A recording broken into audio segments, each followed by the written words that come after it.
Hi guys, it's Maximum Mechanics here. I'm Max. This is Braden, and today we're going to be showing you top 10 tools and a few extras you might need for anything with maintenance or projects, just anything you might run into. Get started. I want to start today with a Ratcheting Wrench set. Now, this is a real common use of a tool on a car or anything you're really working on. It's just going to save you a lot of time instead of adjusting your wrench every so often. These specifically are Gearwrench. I got these in a set from Home Depot on a good deal. Make sure you guys are looking out for deals if you're trying to get started. A lot of different brands.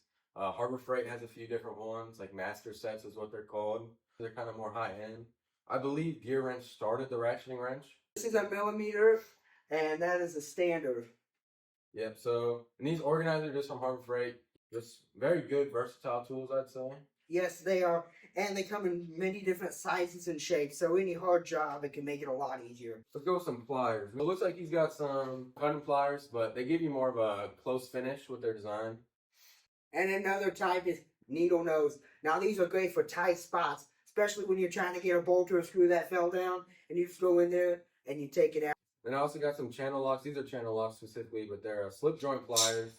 You use them for a lot of good grips, so a lot of bolts that are definitely an oddball size. You would adjust it, put it on them, and I mean, it slips right off. Never know when you might need a pair. Yep. Channellock is kind of the go-to brand, but if you buy like just a plier set, these are just Kolbalt from Lowe's. These came with some, but they're not as big as this. I'd say get like a more versatile size. We have a socket set. You would use these for an impact. Especially that impact, that's from Walmart, but it'll do the job when you need something a little more compact than this. Obviously, you're not getting that in an engine bay, really. Apply a little bit of pressure like this, and it just fits on just like that. And you can get many of these sets for a cheap price, especially if they're on a discount. Yeah, this one was on Amazon for about 40-50 bucks, and this has very minimal skips. That'd be good to keep in your truck, or if you just don't use your impact that much, you don't want to spend a couple $100 on like a master set of impact sockets. It's just part of my set from Gearwrench as well. So very minimal skips. You see it goes one all the way down. This one came with some Torx bits as well. You don't really see those too much, but you might need them. It's always good to have. Comes with deep and standard size. Deep is good for like if you have a bolt that's extremely long or a nut that you're trying to get off a bolt and that's really long, you need something deep to catch that nut so it'll screw right off. And another thing I'd say is get some extensions as well. There's a few down there, but extensions will come in pretty handy. Like you were saying, if you're trying to get a bolt you can't really reach. Another essential in all this. Screwdriver set. This is a really cheap one, but you don't need heavy duty screwdrivers. On the top here, I don't know if you guys can really see this, but they have what kind of screwdriver it is. And then they have the size on the side. I think this is a King from Sutherland's, if that's in your area. I think this set is about $30. This is really every screwdriver you'll ever need. You can just leave it in the garage.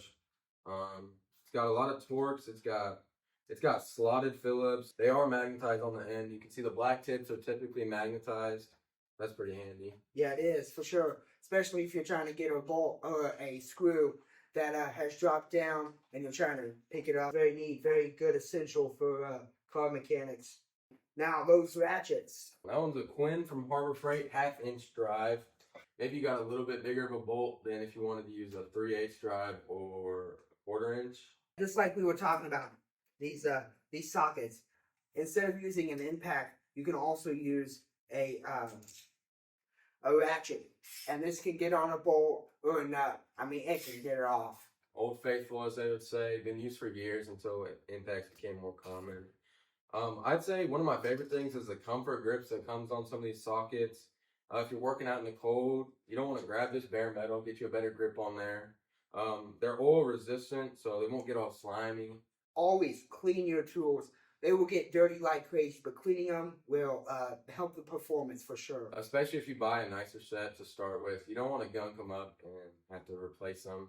Another essential is a hammer. Now, as we talked about these sockets, sometimes on a bolt or nut, they just do not want to fit on. So a hammer, especially this head, is just essential for tapping on that socket onto that nut. This is technically a ball peen hammer right here. This is the side you more want to use. This flat face is really nice. This is a really cheap one. So, I mean, it's just a hammer. I wouldn't really buy an expensive set. We mentioned earlier in the video, a good impact is also nice to have. Nice and powerful. Some nut busting torque, I will tell you that. Bauer is a really popular, good brand. It's just cheap and affordable, but at the same time, it gets the job done. Really good at taking off tires. I'll tell you a little bit about this. So this has like about 1,100 feet of nut busting torque and about 600 pounds of fastening torque.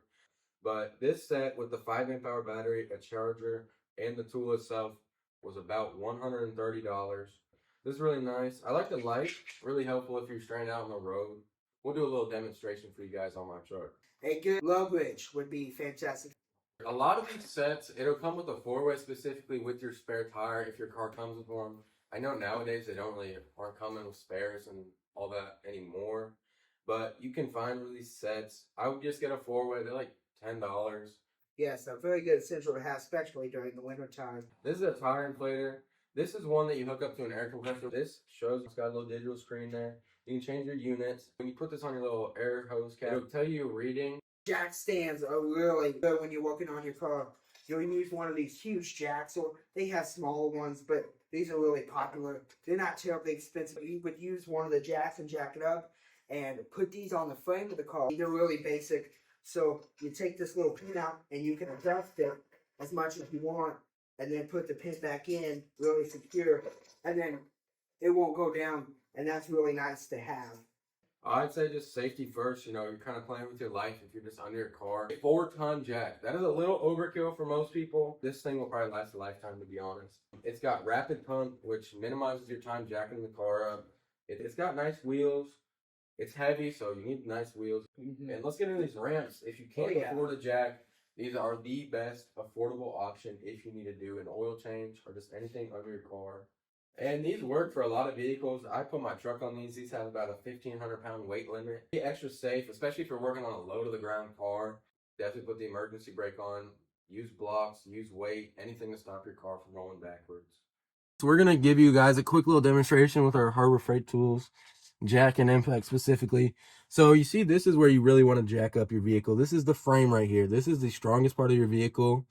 Just anywhere along this side right here will be good. It'll be the most stable to jack it up. Okay, now like we said earlier, we would put this in demonstration, and that we are. Now this is how you use a jack. You want to just do a one full down, and then up, and then down, then up. Like I'll show you this way.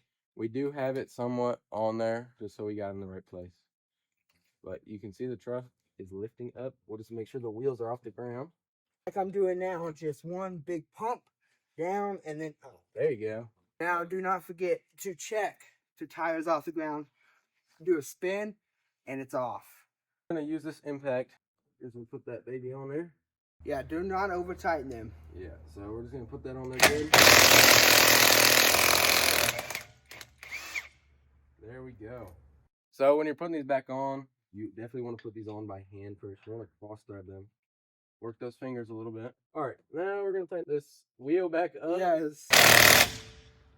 And just like that, when it starts smoking, you know you got it on, right? That is the torque spec, is a few ugga-duggas. Here comes the part that can be unsafe in a way. Make sure when you have your truck jacked up or anything like that, all your tools or anything under your truck are out of the way. You do not want your truck smashing your tools or getting caught under a tire or anything like that. Make sure your feet are out of the way. If you're working with multiple people, make sure they know you're lowering it. You will just want to turn this way and just like that. Gently let it down. And then just roll it out. And that is how you take a truck, you lift it up, take the tire off if you need to, and that's it.